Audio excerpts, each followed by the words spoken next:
All right, everyone. Welcome to The Otherppl Show, a weekly podcast featuring in-depth conversations with today's leading writers. I'm Brad Listi. This is my podcast. Welcome to it. Hope you're okay wherever you happen to be. Don't forget to hit the subscribe button wherever you listen. You can also subscribe on YouTube, and you can follow me on Blue Sky and Instagram. So I'm going to be talking with Lydi Conklin today. They are here celebrating the publication of a debut novel called Songs of No Provenance, available from Catapult. It has been longlisted for the Center for Fiction's first novel prize. Songs of No Provenance is about a musician named Joan Vole, who is a lifer and an art monster who has spent years developing a cult following and sort of teetering on the edge of fame. And in the novel, Joan commits a shocking sexual act on stage, and it upends her life and her career. And she ends up teaching at a writing camp for teenagers in rural Virginia. I mean, there's a lot that happens, but that's kind of the architecture of the story. She flees New York and ends up in the country at this camp for creative teenagers. Songs of No Provenance is a novel about, among other things, trans, non-binary identity, kink, fame hunger, art, secrecy, and survival. This is a novel that really struck me. It's unlike anything that I've seen come off the assembly line in memory. And it took a lot of courage to write it, and we talk about that. I had a great time meeting Lydi Conklin. Once again, her debut novel is called Songs of No Provenance. It's out there now from Catapult, and you will hear Lydi and I in conversation in just a couple of minutes. Today's episode is brought to you by Penguin Press, publisher of Pan, the debut novel by Michael Clune, critically acclaimed author of the memoirs Game Life and Whiteout, The Secret Life of Heroin. Michael Clune was just on this program a couple of weeks ago. You can listen to my conversation with him. Pan is one of the most buzzed about debut novels of the year. It is a psychedelic novel and a timeless coming-of-age story about a young man growing up in the Midwest and dealing with panic disorder. And this is a novel that has a very specific music. It was longlisted for the Center for Fiction's 2025 First Novel Prize. Pan is also the official August pick of my book club, the Otherppl Book Club. You should sign up for the Otherppl Book Club. You can do that at www.otherppl.com, and you'll get a new book delivered to your door every 30 days. I interview book club authors on this program, so it makes for a very enriching and holistic literary experience. Once again, the novel is called Pan, the debut by Michael Clune, available now from Penguin Press. A reminder before we get going that I have a weekly email newsletter. I would love it if you would subscribe over at bradlisti.substack.com. The newsletter is simple. It goes out once a week. I will let you know about the latest episodes of the show. You can subscribe for free, or you can throw a few bucks in the hat if you want to be nice to me. I'll let you know about the show. I also share a list of links to things that I've been reading and finding interesting. So I try to make it quick and painless and hopefully useful and interesting on a weekly basis. It goes out on Wednesdays. So if that sounds good, go sign up at bradlisti.substack.com. I also want to give a quick plug to my new company, Deep Dive, which is a digital learning platform that specializes in the creation of educational audio courses. The debut course from Deep Dive is called How to Write a Novel, and it contains more than 50 hours of never-before-heard conversations with nearly 4 dozen of today's most celebrated contemporary authors, including the likes of Emily St. John Mandel, Melissa Broder, Steve Almond, Antoine Wilson, Vivi Ganeshananthan, Purachista Hakpur, Deb Olin Unferth, Julieta Scoria, El Nash, Maya Bingham, Stephen Graham Jones, Tiffany Clark Harrison, and so on and so forth. Kimberly King Parsons. I mean, it's an all-star lineup of instructors, and it's available now. It's 25% off. There's a launch special happening for a limited time. So if you're interested, get on it. You can save 25%. You can buy the course over at www.deepdive.audio. You can stream it online, or better yet, you can stream it via the Deep Dive app available for iOS and Android. So you can kind of take the course with you wherever you go. That's the idea. You can be in your car, you can be on the subway, you can be at the gym, you can be walking the dog, and you can be listening. And it's more than 50 hours. Plus there's like 20-something hours of bonus materials drawn from this podcast. So you've got a huge library of content to help you write your novel.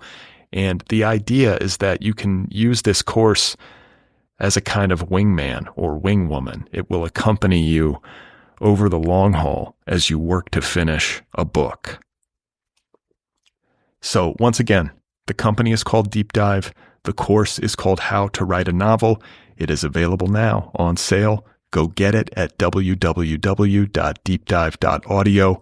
And I want to finish here by just saying thank you to everybody who listens to this show, who has bought this course and helped me get this company off the ground. I am blown away, and I am so grateful. It's been an amazing launch, and we're just getting started. So thank you.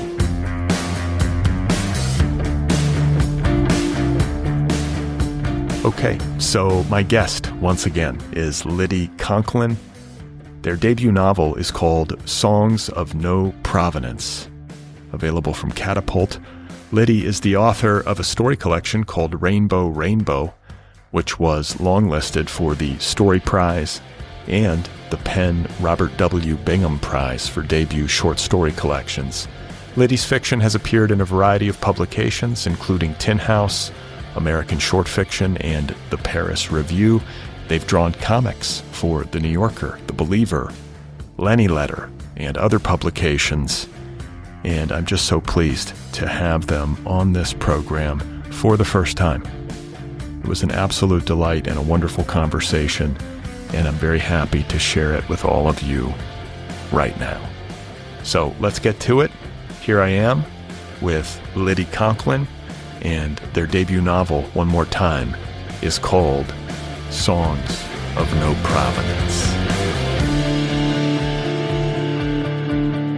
I'm not where I live. I normally live in Nashville, but I'm on sabbatical this year, so I've just been roaming around for many months already, and right now I'm in Connecticut in the countryside at this residency and sort of a little tiny house cabin where I've been working for a couple weeks.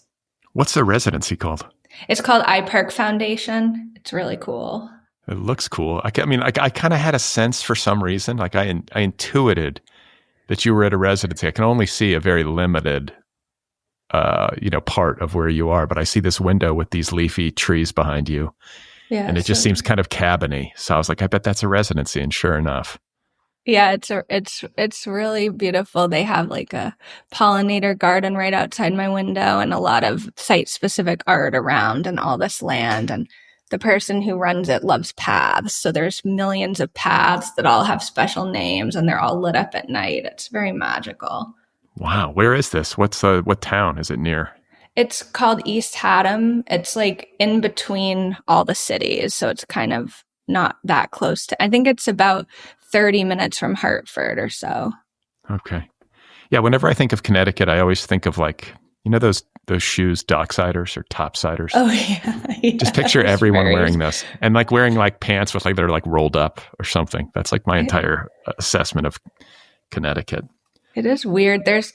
I'm from New England, but Connecticut is the place I've been the least. And there's many strange things. Like I've been swimming every day and there's always like a lady in a nightgown watching me, like from her porch. Or like yesterday, a lady filmed me from her window and I'm like, this place is creeping me out a little bit. Wait, why do you think this woman's watching you or filming you? It's always a different woman. It's been like 3 different women. I don't know why. I don't know if it's weird to swim. Another day, like this whole family was having dinner on their lawn and they were all just silently watching me swim by. Maybe no one swims here or something. You're in the lake? Yeah. Maybe it's polluted. You have no idea. They're like, oh, that person's going to die. Yeah, clearly she's a tourist. Yeah. But you say you normally, or your home base is in Nashville, and you teach there. Is that what you do? Yeah, I moved there about 3 years ago to teach at Vanderbilt. Ah, okay, that's a good school. Yeah, I really like it. The MFA is really good. The students are so talented, and really cool colleagues. And Nashville's, I'd never been there, but it's actually pretty cool. Yeah. Do you teach with Lori Moore? I mean, she's in that department. Yeah, she has always been my hero. So it's really amazing to get to teach with her. You ever been to the Station Inn in Nashville? It's like a bluegrass bar. They serve like baskets of popcorn. I don't think so. I've heard tell of it, but I've never been there. Yeah. I mean, I went there so many years ago. I was in college and I had a bunch of friends who went to Vanderbilt and I went out there. And they took me to the Station Inn, but it was lovely. It was fun. You're kind of sitting at picnic tables and there's like really amazing bluegrass musicians playing and you're drinking beer and like just eating popcorn. That's a dream night. Yeah, I love the music. Every time I go to someone's show, it's like all the bands are just so even if you don't like their music, they're like technically perfect. And it's really nice to have that. So that's kind of a perfect place to segue into Songs of No Provenance, your new novel, your debut, right? Yeah. Because it's about a musician. And you write very beautifully and seemingly knowingly about the life of a touring musician who's, I think, in a particular strata that exists, I think, on the margins or in between, like real fame and total anonymity. It's the heroine of your book is named Joan Vole, and she's kind of got a cult following. And I'd love to just hear you describe her. Like, how would you characterize her to people who have not read the book? And then also, can you talk a little bit about her origins and maybe your own facility musically, if you have any?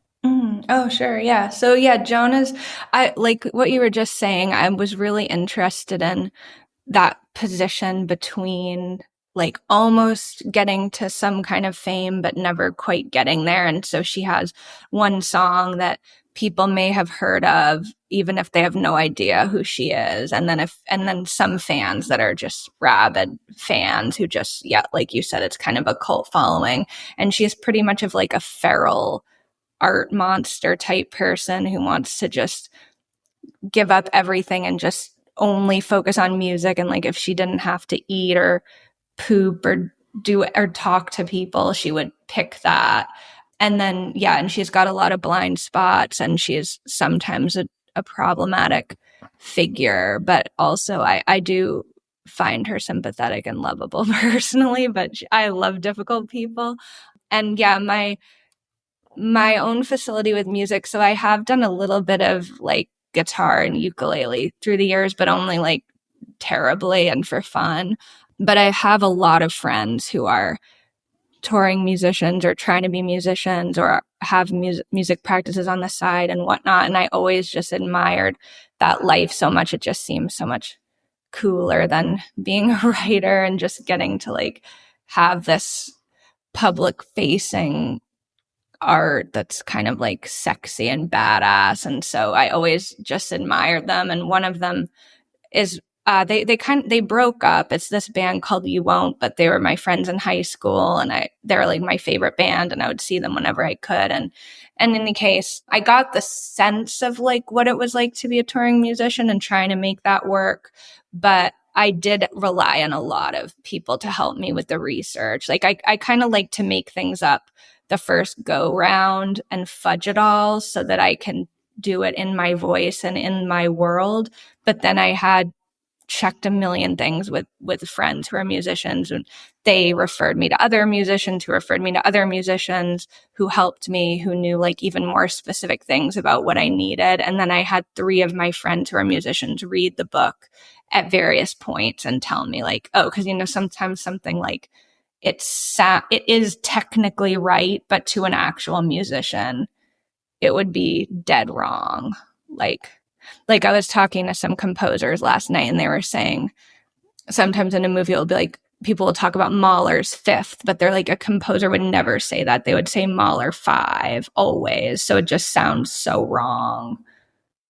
I would never know that. Yeah, I wouldn't have either. So yeah, I mean, that's good though. You got to get it vetted. And I would imagine if you didn't, you'd hear from some musician reading the novel who, I mean, people love to tell novelists how they've screwed up. Yeah, totally. But, there's a lot to Joan. She's a very sympathetic character and a very complex and nuanced human being. And I think for me, as a creative sort of person, there's something recognizable in her creative impulses, even though I think she's way more extreme. Like you said, she's kind of an art monster. She's one of these people who can, well, I mean, I shouldn't say this. I was going to say she can only really function as a touring musician, but that's kind of not the case. I think part of this novel and the story that you're telling about Joan is that she's learning, that she has options and maybe can do things that she wasn't aware that she could do. And I want to talk in particular about the fandom experience, which you draw really well in this book and which is a fascination to me because as a writer, the exchange between readers and authors is a lot subtler and usually at more of a remove. But as somebody who is playing and making their art up in front of people in the moment and is part of this reciprocal human exchange of energy that is so charged. I mean, there's something about seeing live music and seeing a musician do their thing in front of you that's really powerful. And there is also a lot of projection that I think happens, maybe especially among younger people. I don't do this as much anymore, but man, when I was like a teenager into my early 20s, music was so powerful for me and meaningful. And I was just younger and going to more shows, but Joan's sexuality is like much debated among her fans. She's got a very like passionate lesbian fan base, many of whom I think she's a lesbian. Yeah, and totally. So there's and she's not, and so or there's some confusion I think even with her about what exactly she is, and that's interesting because parasocial relationships, and they can take on all sorts of different forms, whether it's a musician and her fans or a writer and her readers, can be a little bit destabilizing. And I have to believe, especially so for musicians, this is what your book really drew well, is the way in which she's up there and it's supercharged and there's this real like human exchange happening. And yet the people in the audience think they know her and they don't. And for her, she doesn't have any idea who they are. Like they're just a mass of people. And it's not because she doesn't care or she doesn't appreciate the people who come out to see her play. It's just that how could she possibly know them? She's the one who is creating the output and they're on the receiving end. Her fans are. And it's just interesting to go through that where it's so intimate and yet you walk off stage at the end of a performance and maybe like a fan stops you in the street and that's lovely. And they come loaded with all of this knowledge of you or perceived knowledge of you, and you have none. I'd just love to hear you talk about that because that's something that you wouldn't have experience with, I guess, unless you were maybe projecting experiences you've had as a writer with, readers at like a bookstore, but it's not quite the same. Yeah, totally. Yeah, no, it's definitely not the same. The closest I've seen it happen with writing is friends of mine who've written memoirs, like I remember like doing a reading once in Melissa Febos, and people were talking to her like they knew her, like they knew, because they knew so much about her life that was put down, but they really didn't know her at all. And it was just shocking how they talked to her like they were her friend and she had no idea who they were. But yeah, I think that relationship is so interesting to me, and especially how it's changed, like with the internet. And now like we know so much about artists that we used to know nothing about. Like it used to be like, especially writers, it used to be like this private life. And now even for writers, it's like people can know things about the person that's like outside of their work. But yeah, with musicians, it's always been, like you said, like so much more intimate. And I was really interested too in like, there's this moment in the book where like Joan's fan who like named Carlotta says something about her that like Joan Vole is trans. And it's actually something that probably is true, but Joan doesn't even know it yet. So I was interested both in like the fact of them thinking they know you and not knowing you, and you not knowing them as the musician, but also what if the fans do know something about you that you don't know? And that's always something I've thought about as someone who's trans, is like this fear when I was younger and being queer too, like that someone would know that I was gay or know that something was wrong with my gender before I even knew it myself. So I kind of projected that experience onto that moment with that fan.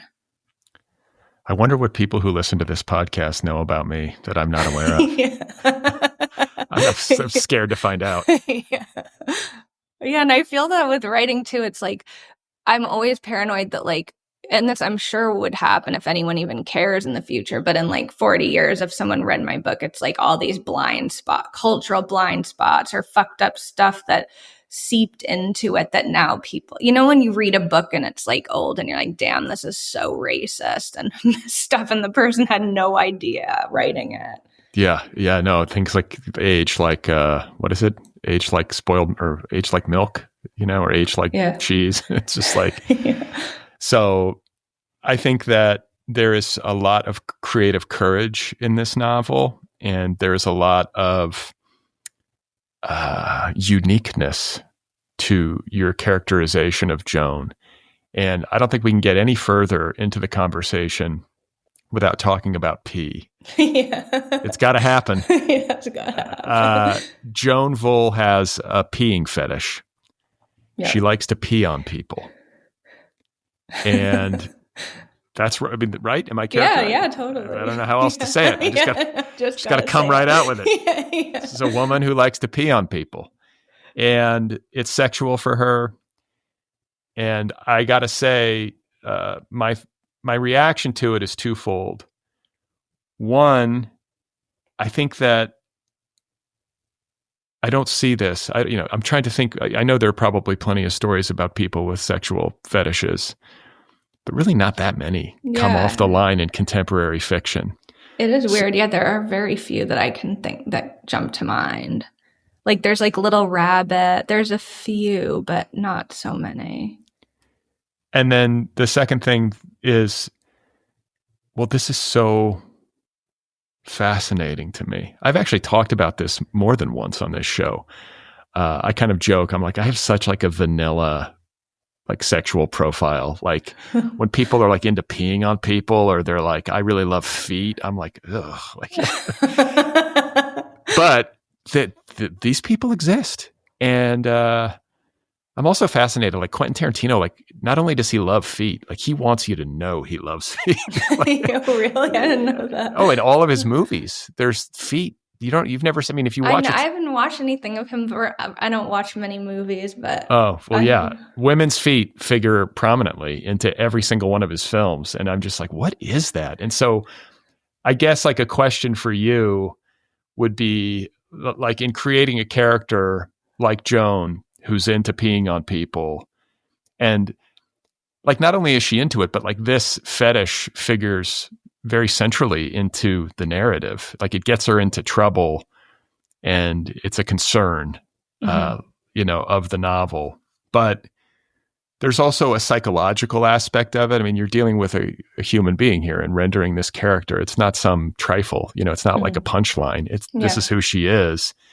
And, I feel like you render her in a way that makes her very like psychologically coherent and believable and sympathetic.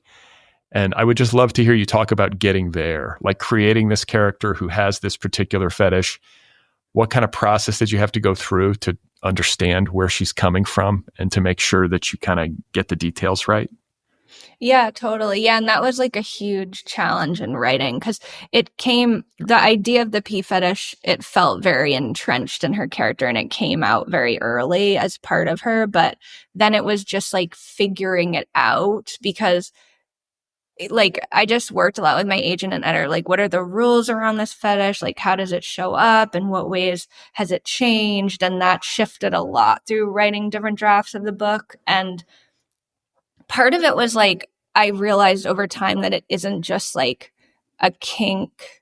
For Joan, it's not just like something that she does sexually. It's like actually seems to be like deeper and related to like her ideas about like performance and exposure and shame. And even there are moments where it's almost like spiritual or like transcendent for her. And it's also related to like her gender performance and how that's shifting and how she can or cannot connect with sexual partners.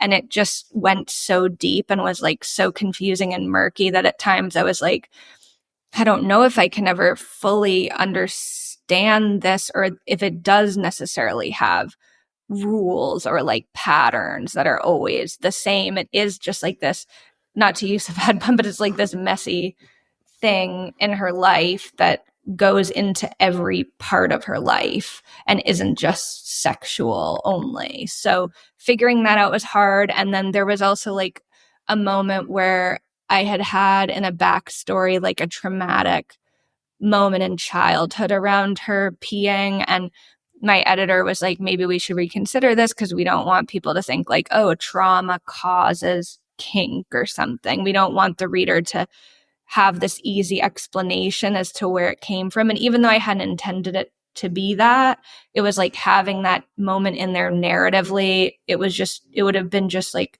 too tempting to reach to that for like a reason. And I didn't want there to really be a reason. So I ended up removing it from the book. Interesting. Yeah. Cause that's a question I have, around this particular kink, but also just in general, whether it's feet or whatever. It's like, what's the point of origin?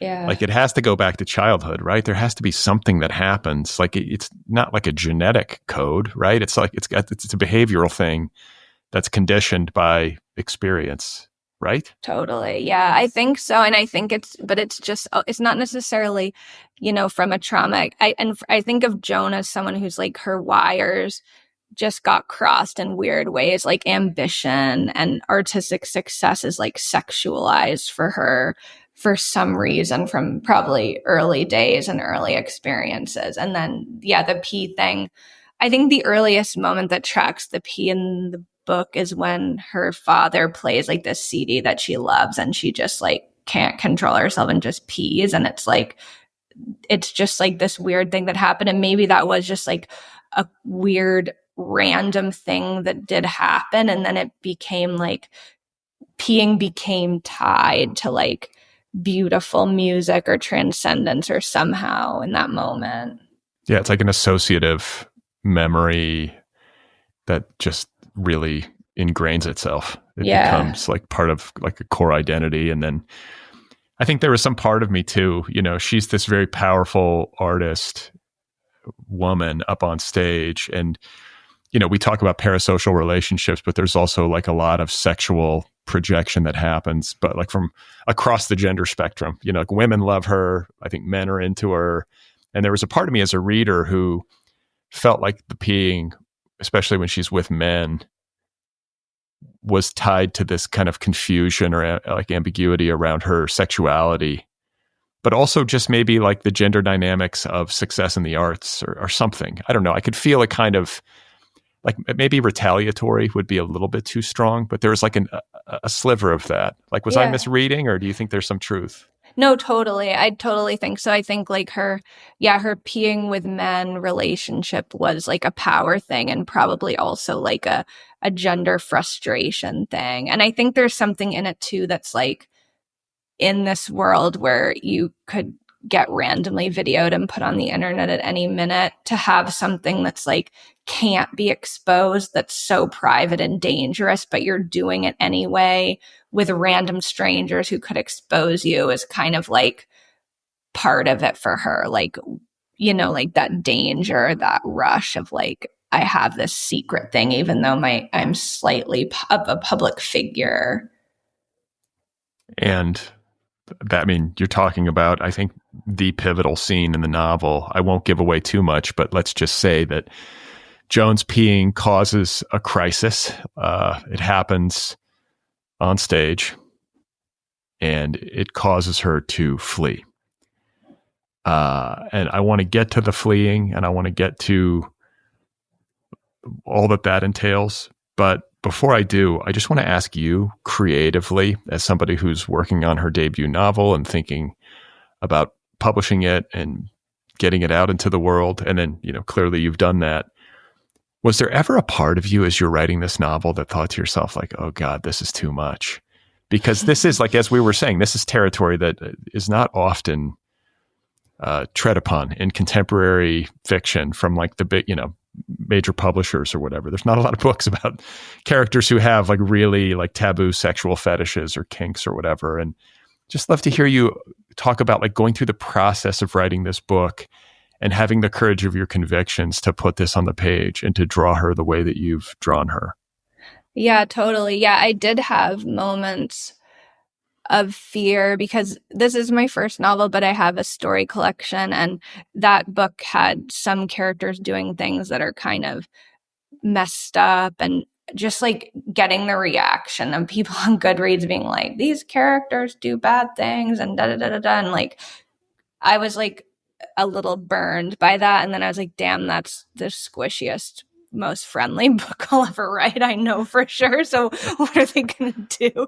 But weirdly, it wasn't as much of an issue with this. I think maybe partly because my first book had like a cheerful title and a rainbow on the cover, and maybe some of the wrong people found their way to it who didn't really read literary fiction or something like that. I'm not sure. But yeah, I did have many moments where I was like, oh my God, is this crazy? And some people were like expressing a hesitation, but not like professionals, but like my family or something. But I don't know. I think I do this thing when I'm writing, which is I tell myself like, this book will never be published. Like, I won't try to do anything with this one. It's just for me. And that's how I can kind of trick myself into being brave and writing whatever I want. And then by the time it's finished, it's like, okay, well, now I'm not going to not try, but I didn't get influenced in the process of writing, if that makes sense. Yeah, how has your family responded to this novel? Well, they really liked it. I think I had one family member who I won't name who was a little bit like, are you sure about this? Like, you live in Tennessee. And but everybody else like read it and was very kind about it. So that was and I have some family members who never have read a book since college except for my 2 books, which I find so moving and sweet. So Joan has this incident on stage involving peeing and then flees and leaves New York and or I think she's living in Coney Island. Am I remembering right? Yeah, she's living in Coney Island, and she's got this art monster life, and you know, she's found the apartment that's actually affordable. It's rat infested, but you know, it's like the magical apartment or whatever that is cheap and big. And she just bails. And that was interesting to me. For somebody who has invested essentially all of her life energy in building up this artistic career, and to then have this rupture, and to have all of these like swirling issues sort of collide, you know, questions around sexuality and frustration and, you know, professionally and relationally. And then suddenly there's this like rupture moment. Mm-hmm. And then she bails and she drives south and ends up in rural Virginia, where she's, I think, like, she ends up teaching somewhere. They had solicited her to teach and she had kind of ignored it. And then this rupture happens and she winds up at this, like, what is it, a camp? Yeah, it's a camp for creative writing high school students. Okay. And so she's kind of going down there to be the songwriting professor. She just sort of shows up unannounced. She'd been invited but had never responded. And then suddenly she just shows up and ends up on the ground in this place, suddenly in a new life. That's interesting because I think there is not an artist alive who lives anywhere in this wide middle, right? I get it if you're like a superstar, it never occurs to you to quit.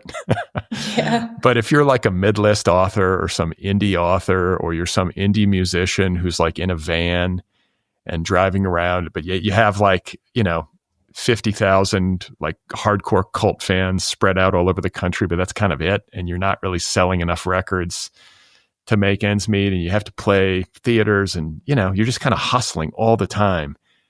Somebody who's in that mode, I can't imagine there's a single artist alive in any media who doesn't have that thought, like, should I just throw in the towel? And yet, like, what would happen if I did? Like, not only is it a kind of concession, it feels like a failure. Like, okay, I didn't make it. I'm going to do something else. I'm admitting that I failed or something. I'm quitting. It's also a massive shift in identity, which is maybe the most painful part of it. You have to sort of become someone else. Like, so much of our sense of identity is invested in this idea we have of ourselves as artists. At least that's how it feels to me. Yeah, totally. And yet Joan, who has, like you said, doesn't have children. She's been living in New York and playing shows her whole adult life. This is all of her. And suddenly, like in an instant, it changes. And that's what your book is about. I'd love to just hear you talk about that part of the psychological experience of this character. Yeah, totally. I don't know. I think that part was inspired by like a few things for me. And one was when I was younger, I would always think like, oh, if I ever wanted to like die by suicide, I would actually just move to another random place, to some random town, and just try to start everything over from scratch, which would have probably been horrible, especially if you were like a depressed teenager. Like, how would you ever do that? But it was just kind of like this fantasy. And yeah, so I think that was part of it. Like, she's not going to do that. So she's just going to like start everything over. But yeah, it is like her entire identity. So I think when she goes there, it's like she knows music has driven her to do this like really toxic, messed up thing. And part of it is from her jealousy of her mentee, and it's all this stuff mixed together. But as she believes that music has driven her there.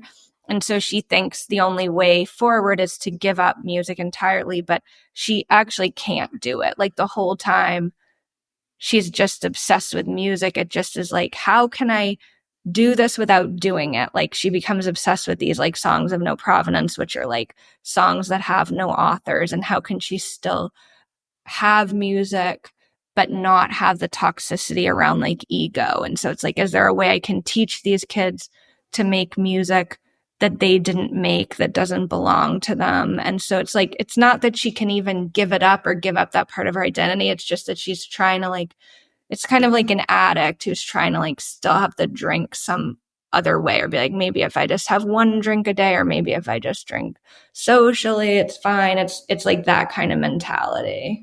Well, yeah, no, it's like, it's making me think of that Lori Moore story about, I think it's from Self-Help, where she's like, if you're wondering if you're a writer, like, just try to do something else, like anything else. And if you find that you can't not write, that's the sign that you're screwed. Yeah, totally. And I think there's a lot of truth to it. Like, I think if you're wired to be a musician, or you're like really wired, like not halfway wired, but like you're one of these people for whom it's everything. Or if you're somebody who's so obsessed with like self-expression and writing in books, that you take the time to go through all of the agony of writing a novel. That very few people can fully quit. I don't know anybody. Like, it's kind of like, it's like a life sentence, isn't it? Like, in some respect. I mean, to greater and lesser extents, but that's certainly how it feels to me. Like, I wish I could quit. Yeah. That's kind of the joke, but it's like, no, like, this is just how I exist.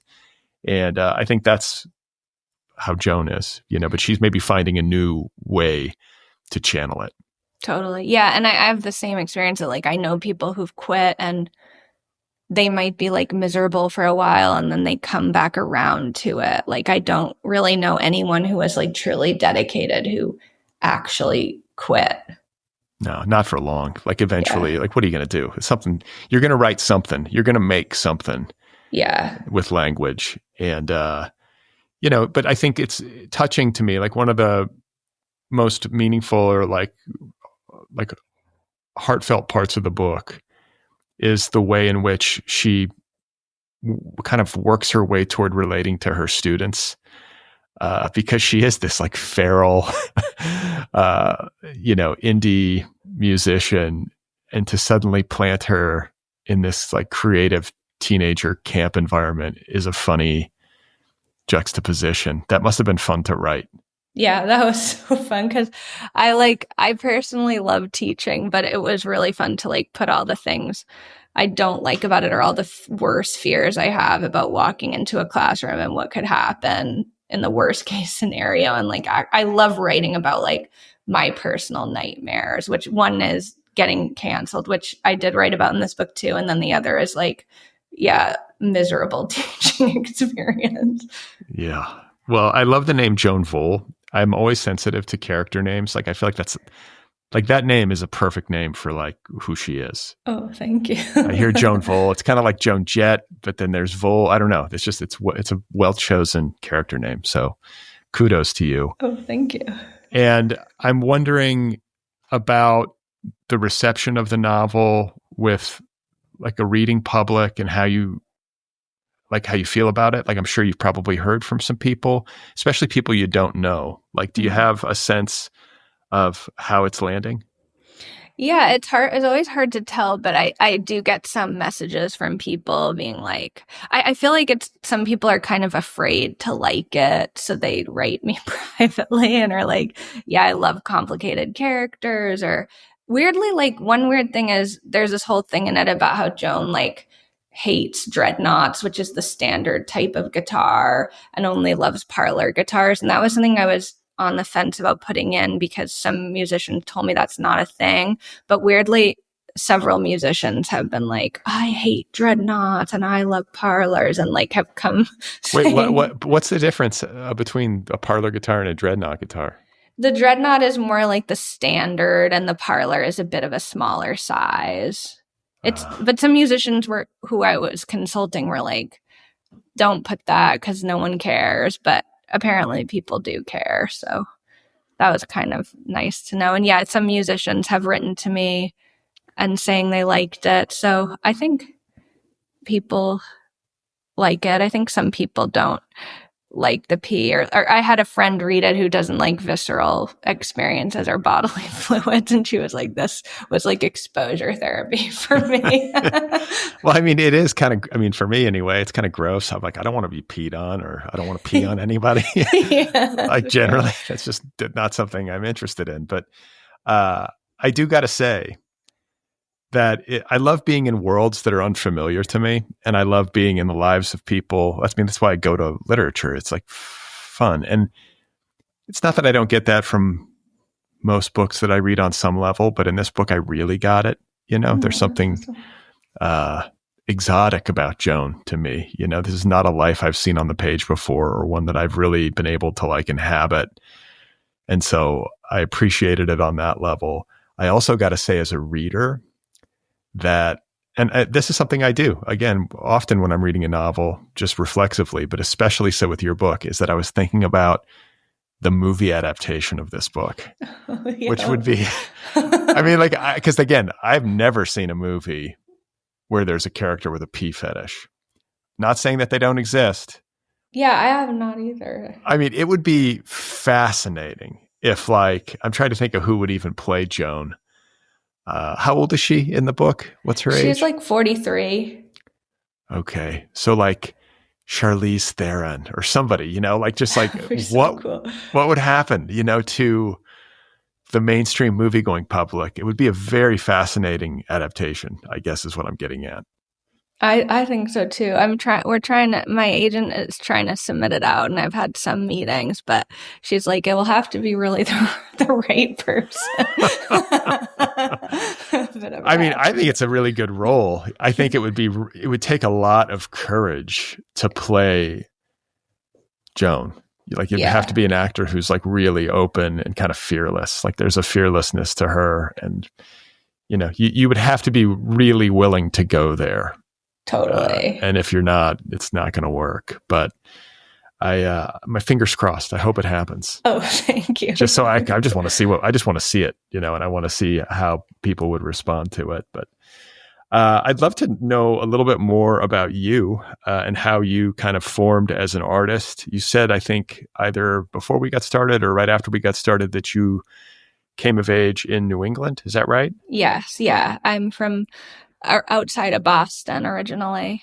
And yeah, I always was writing like from very young. And then, yeah, I basically always have. I think it was because I kind of was on my own a lot as a kid. And so I had to kind of develop this inner life. But I've just always had an impulse to write. And also I draw comics. And I started taking it seriously, I guess, like after college when I had this writing group in New York that really helped me keep on track. And then I went to my MFA, and then I had like 10 years after my MFA where I was trying to finish a book and doing various like fellowships and residencies and moving. Like I moved like 9 times in 12 years, and eventually got really tired of moving. And for a while I loved it, and then I got really burned out. And yeah, and then I was like, I just need to get a job. So I think it was right before the 2020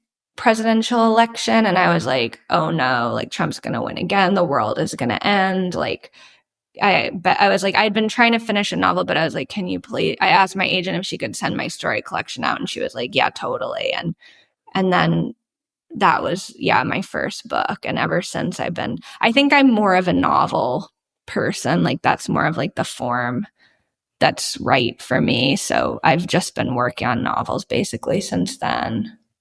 Okay. So coming of age outside of Boston, what town? Like where were you? Lexington. Okay. Is that near Concord? That's like yeah. Okay. That's pretty.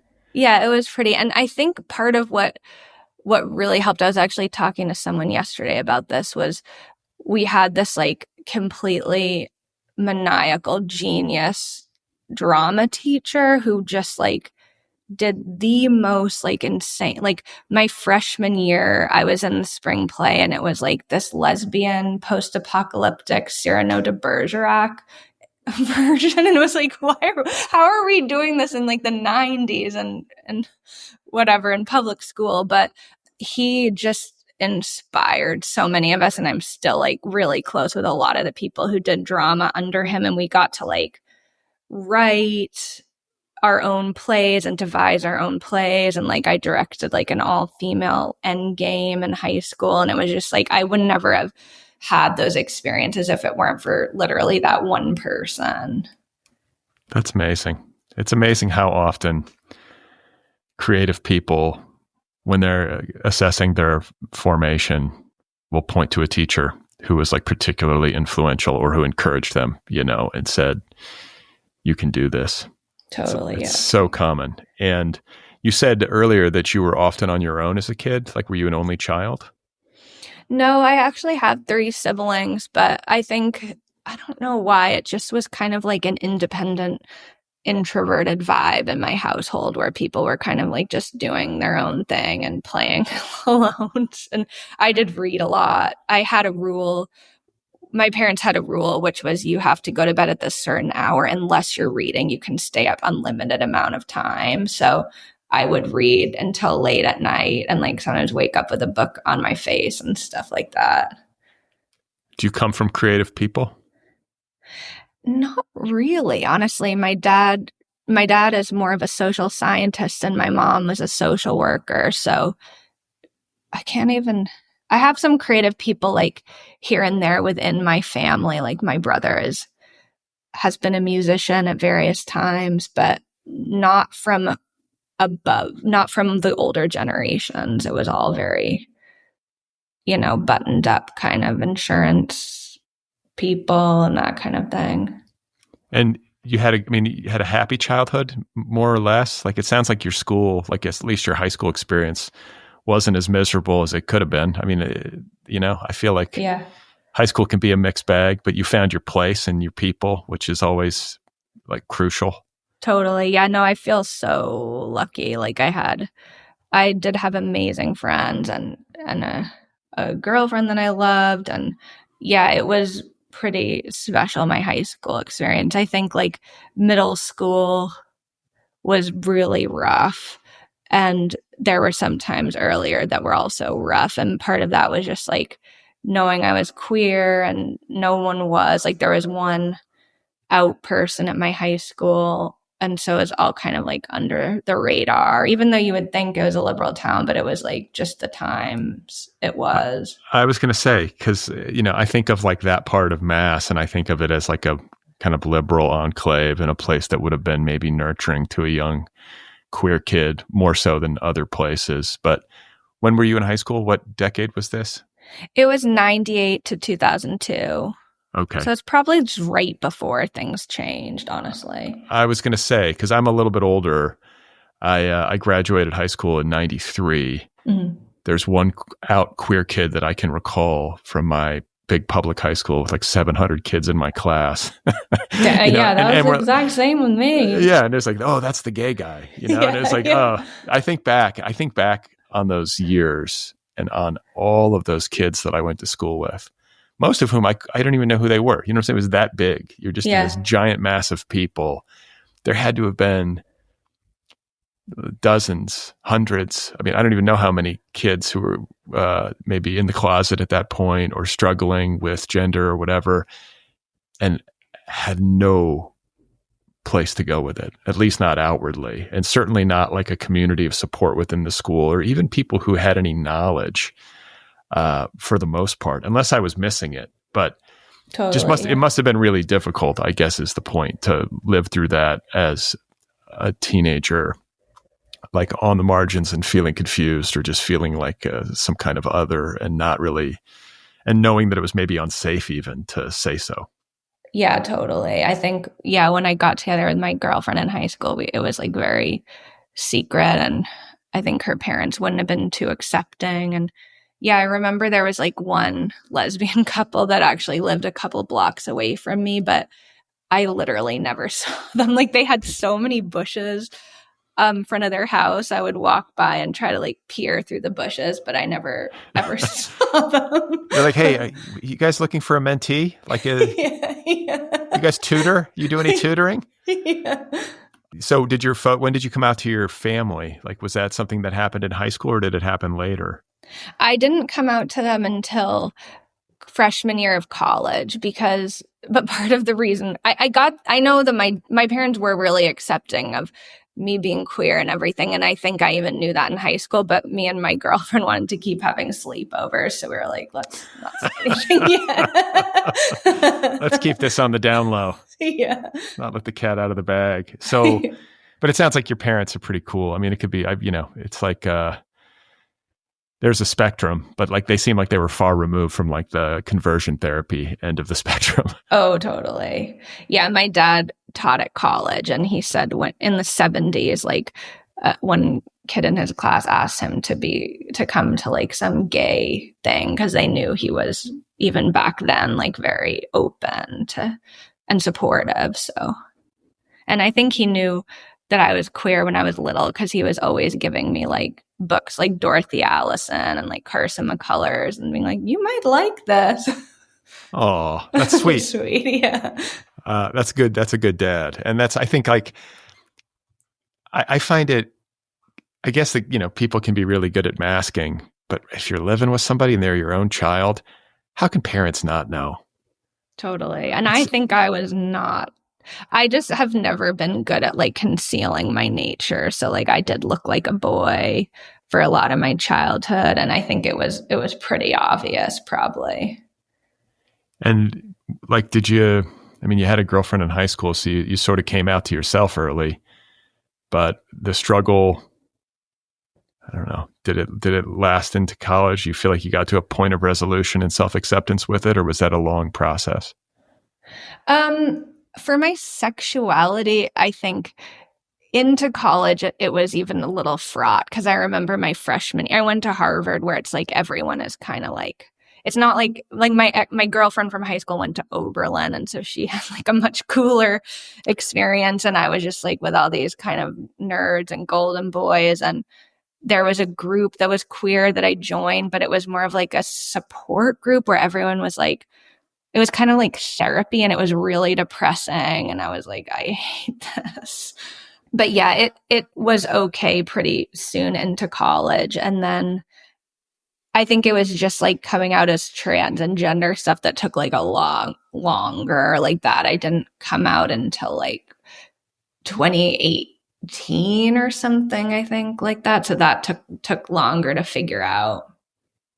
Yeah, that's what your book speaks to, is like working one's way towards this self-knowledge. And again, as somebody who's coming at it from a remove, it was really interesting and helpful to me to sort of see that psychological struggle and the way in which a person's own fundamental nature can be a mystery to them, even if there's somebody who might be open. Like Joan is not, I wouldn't call her like repressed. Do you know what I'm saying? Yeah, like totally. She's not somebody who's like sort of flying blind. She's very self-expressive, obviously, as a musician, and I think understands a lot about people and can speak to it through her music. And yet for her, it's murky territory, like well into her adulthood.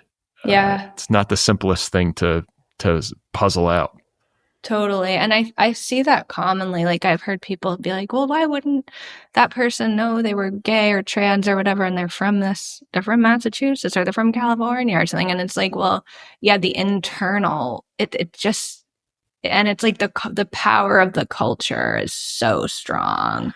And then it's also like the murkiness of the self, and like, yeah, what can you might be totally fine with queer people, but you never saw yourself that way for whatever reason and can't bring yourself to. So I don't know. I think it's interesting. And like, yeah, trans stuff hasn't even been really out in the culture until the last decade or so, I would say, that it's really brought to the surface. Yeah, culture's not handling it all that well, I gotta say. They're not. I feel heartbroken for trans people, especially under this current regime and this current mode of operation in the upper echelons of our political culture. It pisses me off because I feel like they are kind of being singled out to an extent. There's plenty of groups that are being picked on, but I feel like trans people who statistically are just a small fraction of the population and really not causing anybody problems. And yet it's like, I don't know. It's just like they've been chosen as this kind of punching bag. It's got to be hard to be a trans person right now. And, yeah. I feel for trans people. Totally. Yeah. It's not been the most fun lately. Yeah. How do you deal with it? You just kind of ignore it, or just find your people and just kind of hunker down? Yeah. It has like touched me, and I do, since I do live in Tennessee and I'm in academia, it really hit the fan like this winter, like when suddenly it was like, all these measures being taken and DEI getting taken away, and like it started to get like really scary because I don't have tenure, so I don't have like security yet in that way, and it was really I think I actually got depressed this winter for the first time. Usually I'm more of an anxious person, but I actually was like crying every day, and it was pretty rough. But a lot of times I try to just not think about it and just be with the people. The people in my day-to-day life make me feel really good and supported, and I have so many friends and community. So that's normally how I try to operate, but sometimes it just pushes through. Yeah. Yeah. It's like you're an anxious, like I think everybody's got like one tendency. It's like you either tend toward anxiety or, I guess some people are multi-talented. Do it all. Yeah. But no, it's just interesting. Like I think I'm more of an anxious person too. Mm-hmm. Every once in a while, you sort of tip in the other direction, and it's understandable, but it's good that you have good people around you. And I have to believe, well, I don't know. I don't want to make a lot of my predictions have proven wrong, Lydi. Really? Well, when it comes to like how things are going to go, or like my assessment of like the core decency of people, and I like to believe that we're better than this, and that eventually humanity, like the humanity of people, is going to prevail. But that's what I hope. But yeah, it's like I never would have. I just thought like in the 90s when things were so shitty that it was just like, oh, like slowly things will happen, and very slowly over time, incrementally, there'll be more acceptance. And it's like crazy how it just went into this wild U-turn to like as bad as it could be. But hopefully it is just, a curl in the line of how things are going, but like a temporary regression. That's what I'm hoping. Or like certain people maybe just have to die and then it can get cleared out. I don't know. You mean the baby boomers? Is that it? We just need to peel away that generation, get the younger people. I mean, the thing that frustrates me so much about this stuff is that you see it over and over again, especially I think among conservative people, where if they have a trans kid or a gay kid, oftentimes they'll be like, oh, well, this is an issue I care about now, and I want to protect these people because I have a gay child. And it's like, well, is that what it took for you to give a shit about other people? Is that once it was your primary concern and somebody in your inner circle, and otherwise, to hell with them? Like, that's kind of the way that it often unfolds, and it frustrates me. It's like, why can't you just be compassionate towards people generally? Why does it have to have some personal import to you for you to suddenly care? I know, totally. That always has baffled me too. Like, you think all people are fine except this one group. And then it just is like, it puts so much emotional labor onto the one person that they do know to like have to do that job for that person. Like, how about like if somebody's not like messing with you, like they're not like threatening you with harm or like affecting your life in some like really overtly negative way. How about just like live and let live and be kind to people? I know. That does seem so basic and Christian even. Yeah. Yeah. It's like, it doesn't even seem hard. And I don't think, I'm no biblical scholar, but like Jesus never said a damn thing about trans people or gay people. Like, no. All this stuff gets so mangled and twisted, and it's infuriating. But that's another podcast, Lydi. Yeah. I want to talk with you about comics, because you are an artist who works in multiple modes. And I'm interested in knowing about just kind of the cross-pollination. They have to influence one another. Did you start doing, I think you did comics first, right? No, I actually wrote first. And then it was in my senior year of college when I was doing painting and fiction writing in college. And my senior year, again, it's like, I guess the other nice teacher thing, but she was like, you should try to do comics because your paintings are not very good. So I started, I didn't know about like literary comics at that time, and she introduced me to all these cool people, and I ended up like TAing for Linda Berry in grad school, which was awesome. And just, so I actually did do comics as a little kid as well, but I'd given it up for many years because I just thought it was like a superhero boys world, and it wasn't of interest to me. Where did you go to grad school? I went to Madison. You did? Okay. Yeah. Was that good? Yeah, it was really cool. I liked the town, and there were great people there that I'm still friends with. So it was a good experience. Linda Berry teaches there? Yeah, she did. Actually, it was the first semester she ever did when I worked with her. And she was kind of like wanting to do like the best job so that she would get hired. And she did get hired, but she like pulled all the stops that semester and did so many cool, like Matt Groening came as a surprise to the class, like, and like Dan Sean, and just like she brought all her friends and she did this like hand drawn syllabus. It was just one of the coolest classes I've ever been part of. So how does comic art and like comic storytelling relate to the work that you do as like a short story writer and a novelist? Like, do you feel like Songs of No Provenance is in some way, do the influences of your comic work show up? I mean, I think in Songs of No Provenance, the main way it does is in Sparrow, who's like this character who is a cartoonist in the book, and they're like a much more talented artist than I am. And it was really fun to like describe their comics and how beautiful and weird their comics were. But yeah, in general, my comics have similar themes to my prose writing, but the approach is very different. Like, obviously in terms of the process and the format, but also in terms of other like content things. Like, I do use speculative elements in my comics, which I have a rule to never do in my fiction. So that's like one example, and it's maybe more like obvious humor in my comics, though I try to have humor in both.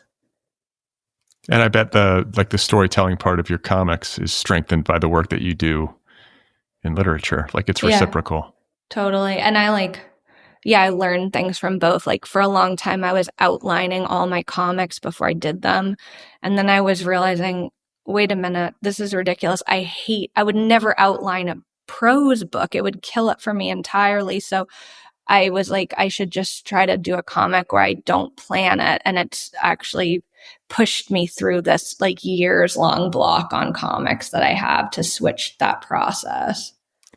I also feel like doing like visual art, that works. I mean, I'm pretty certain it works on a different part of your brain than like the languagey part of your brain. And so it's a nice like way to give yourself a respite. Totally. But to keep being creative. Like, has that been the case for you? And like, do you, like, if you're working on your novel, say, and then you turn to take a break and you start drawing, do you find that it can ventilate things for you creatively for your literature? Do you know what I'm saying? Yeah, totally. I usually like do comics in the evening, and it's like, I feel like writing prose is just the hardest thing that I ever have to do in my life. And it just takes so much brain power. And then I wouldn't be able to do it at night. But sometimes if I want to still be doing a creative thing, if I do comics, I can like listen to a podcast or an audiobook or listen to music or talk on the phone while I'm doing it. And it's just more relaxing of the mind. Yeah. I'm kind of jealous. Yeah. Well, I always close by asking my guests if they're working on anything new. It seems like you have multiple things going on, like a comic book or another novel. Like, what's in process?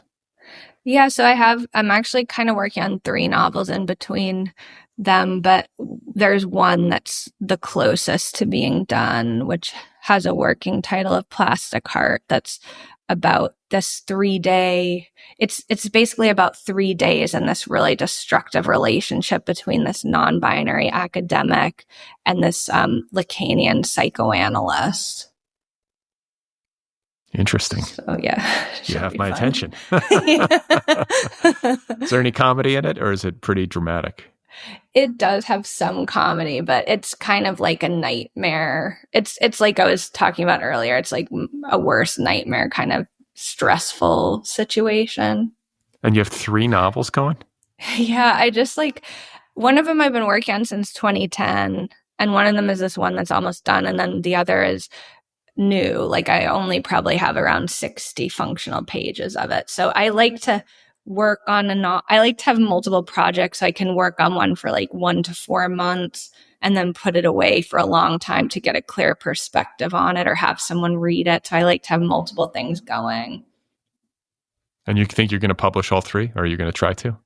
I don't know. I mean, I've thrown so many novels in the garbage, probably 7 or 8 novels I've thrown in the garbage, and the one I've been working on since 2010 is probably the most in danger, but I keep trying to make it work. I can't let it go. So I'm hoping that won't happen, but it could happen.